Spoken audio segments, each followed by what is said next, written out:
Merci de nous faire confiance, fidèles abonnés des Big Congo Télévision. Bienvenue dans votre émission Plus près de chez vous. Ce nouveau numéro sera comme ça consacré à la question de l'éducation, aussi au programme Kinshasa et Zobonga. Et pourquoi pas à cette question d'actualité qui reste toujours à la une en République démocratique du Congo. Il s'agit bel et bien de la révision ou du changement constitutionnel. Sur ces plateaux, je reçois un professionnel du média, un collègue de ces métiers. Il s'appelle comme ça, Roli Ronsa Samonzambi. Bonjour. Bonjour Madame Chastel. Vous allez bien? Ah oui, la santé ça va, la santé physique ça va, mais pas la santé mentale. Comment ça? Qu'est-ce qui dérange? Chaque jour qui passe, on se réveille toujours avec un petit souci, non au niveau de nos foyers seulement, au niveau de la nation. Donc tant que le pays ne va pas bien, nous vivons toujours en deçà de la moyenne. On ne peut pas se taper la poitrine et dire que ça va. Parce que de notre côté, nous sommes toujours attachés à ces pays. Voilà. Voilà. Les pays vont mal et nous allons en parler. Bien sûr que tout le sujet n'y a sauté, mais ces quelques sujets vont comme ça nous permettre de dire les choses qui ne marchent pas et essayer un peu de trouver les solutions. Comme annoncé, M. Roli, parlons du programme Kinshasa et Zobonga lancé par le premier citoyen de la ville de Kinshasa, M. Daniel Bumba. Et on comprend que dans la gestion de la ville de Kinshasa, il n'y a que des slogans. C'était Kinshasa Bopento et maintenant Kinshasa Ezobonga. Qu'est-ce que vous espérez de ce nouveau slogan? Bon, les slogans déjà au Congo, presque tous les slogans depuis que nous sommes nés, on n'a jamais vu un slogan qui marche de pair avec des réalisations. Donc concernant les slogans, on en a marre. Je ne fais pas confiance à un slogan. Mais on laisse le libre choix à qui que ce soit qui veut parler d'un slogan. Bon, c'est un mot de sensibilisation, c'est un mot qui nous permet d'attirer l'attention des gens. On n'en discrimine pas et tout le monde est libre de le faire. Même là, si c'était à votre niveau, à votre tour, vous ferez toujours un slogan. Mais ça ne séduit pas parce que depuis que nous sommes là, on a vu des slogans et on n'a pas vu des réalisations qui sont conformes à la taille du slogan. Alors du coup, je dirais, si je suis en train d'espérer un changement, je dirais non. Okay. Mais je suis en train plutôt de souhaiter un changement. Je crois à ce niveau-là, il y a une nuance. On n'espère pas, non parce qu'on est méchant, non parce qu'on est pessimiste, simplement parce que ce qu'on nous présente et ce que nous voyons, ça ne colle pas. Bref, ma réponse est que je souhaite qu'il y ait un changement, mais je n'espère pas. Ok, vous n'espérez pas.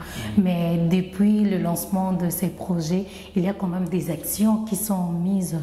Voilà, il pose des actions, il fait quand même quelque chose qui peut déjà nous donner le goût du changement. Bon, madame, là maintenant je pense que c'est à vous de me le dire. Moi, je sais ce que je sache. J'ai vu quelquefois le gouverneur avec tout un bataillon derrière lui, un bataillon civil. Donc un groupe de gens, allais-je dire, derrière lui, ils font des tours dans les villes, on voit un tracteur entrer des curés, des caniveaux, bravo. Mais combien de fois on l'a vu? Voilà. C'est ça le problème. Combien de fois on l'a vu? C'est l'affaire curage, tout ça, on en a vu. Et ce sont les mêmes caniveaux qui continuent à perturber la circulation dans la ville lorsqu'il y a la pluie. Même pendant la saison sèche, nous voyons ces caniveaux-là se transformer en poubelle. Alors, quand vous dites, quand le gouverneur a dit Kinshasa et Zobonga, mais moi j'allais souhaiter qu'il nous dise, avant de parler de Kinshasa et Zobonga, avant de parler de ces 11 étapes pour réparer la ville, moi je crois qu'il allait d'abord nous dire Kinshasa et Beba pourquoi. Okay. Je crois que c'était ça le premier diagnostic à faire.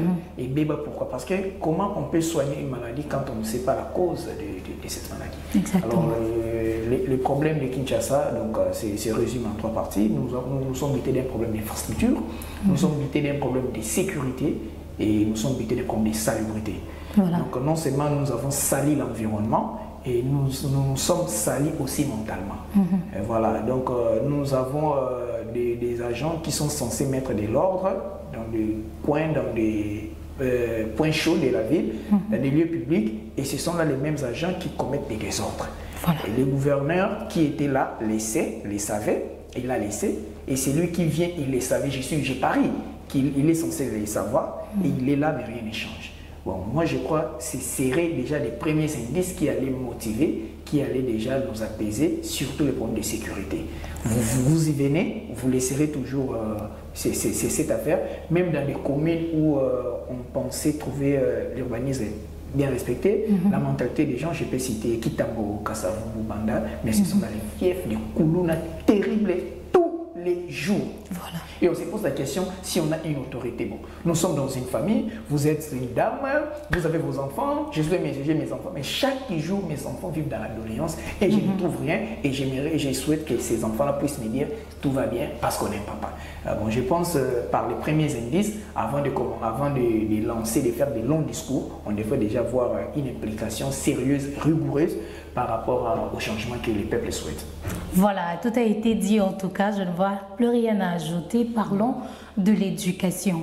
Aujourd'hui, M. Rollet, je sais que vous n'allez pas me contredire que dans tous les niveaux de jeunes, que ce soit dans les écoles primaires, secondaires, universitaires ou dans le domaine avec des diplômes en main, il y a perte de qualité de l'écriture. Qu'est-ce qui est à la base de tout ça? Ce qui est à la base de tout ça, c'est la promotion de la médiocrité. Expliquez-nous. La promotion de la médiocrité, c'est-à-dire il n'y a plus de concours. On ne se bat plus pour obtenir quelque chose. D'accord. Et il n'y a pas le sérieux dans tout. C'est-à-dire, aujourd'hui, l'emploi, ce qui devrait être les points de chute de toute personne qui vient de quitter un cursus scolaire ou académique. Aujourd'hui, cet emploi-là est devenu forfaitaire, est devenu occasionnel, est devenu catégorisé, est devenu affaire des chancellots Kopamba, est devenu... Donc, on a donné tous les mots qui englobent, qui identifient en fait la médiocrité, mais on a normalisé ça et c'est comme ça que la vie se gagne au Congo. Imaginez, vous avez votre CV, quelqu'un ne va même pas lire ça. Il vous pose la question qui vous a envoyé. Dans un pays pareil, voulez-vous que les autres qui sont derrière puissent se donner les sérieux dans les études? Vous-même, vous avez déjà banalisé tout. Que vous étudiez ou pas, votre chance se résume sur l'affaire relation. Votre chance, c'est lorsque vous êtes copine, copain de XY, nièce, neveu de XY, beau-frère, belle-sœur de XY. C'est comme ça qu'on a résidé la vie. Comme preuve, nous les voyons plus grave encore dans les domaines, dans l'aspect religieux, même dans les églises, ça s'est fait. Il faut être un proche d'un leader pour pouvoir bénéficier d'un service un peu, d'une grande fonction au niveau de l'église. De la politique, des partis politiques, catastrophique. Nous voyons des nominations, comment ça s'est fait. Donc, même si vous militez dans un parti, sachez-le que lorsque le leader sera là, c'est lui qui sera derrière lui, c'est son fils, c'est sa fille, c'est son gendre, tout ça. Donc, déjà, avec cet aspect, pourquoi cette fille-là, qui sait déjà que mon père occupe une grande fonction, pourquoi doit-elle se donner aux études? Donc, on a banalisé cet aspect par la médiocrité. Ok. Chaque problème a une solution. Quelle solution vous pouvez proposer en ces sujets? La solution est très simple.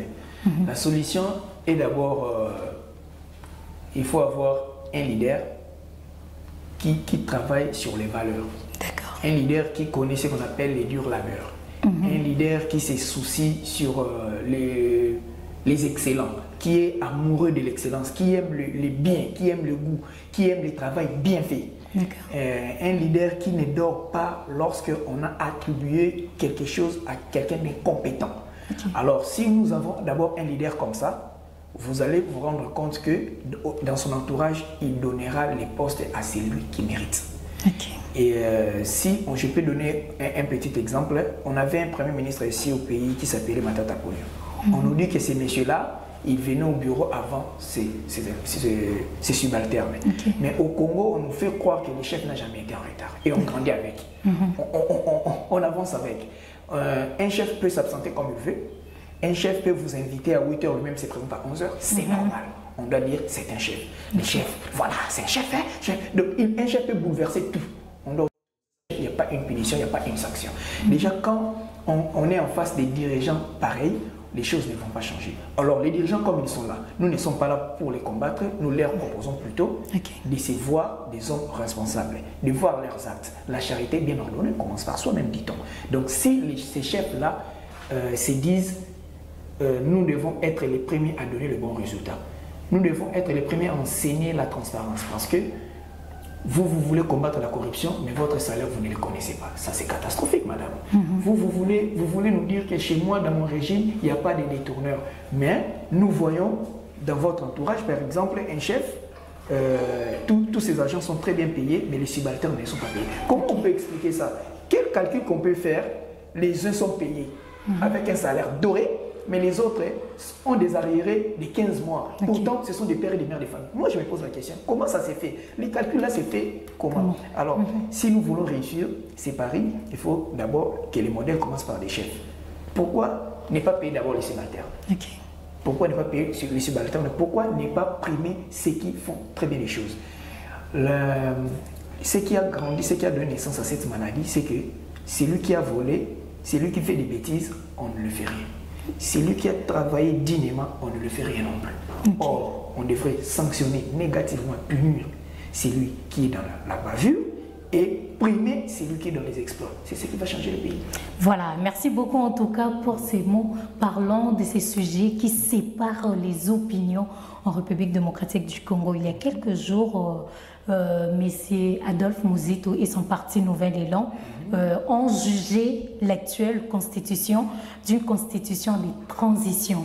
Et puis ils plaident pour une constitution définitive et républicaine adoptée par le Parlement, définitivement élu, et puis promulguée par un président élu ou issu du processus démocratique. Qu'est-ce que vous en pensez? Waouh!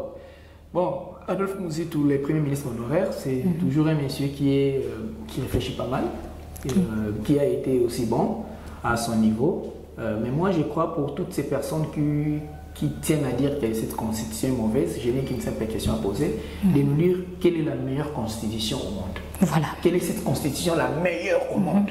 Qu'on nous dise, qu'on nous cite cette constitution. Et pour toutes ces personnes qui refusent qu'on puisse réviser la constitution, je leur poserai aussi la question, en quoi cette constitution est meilleure? Voilà.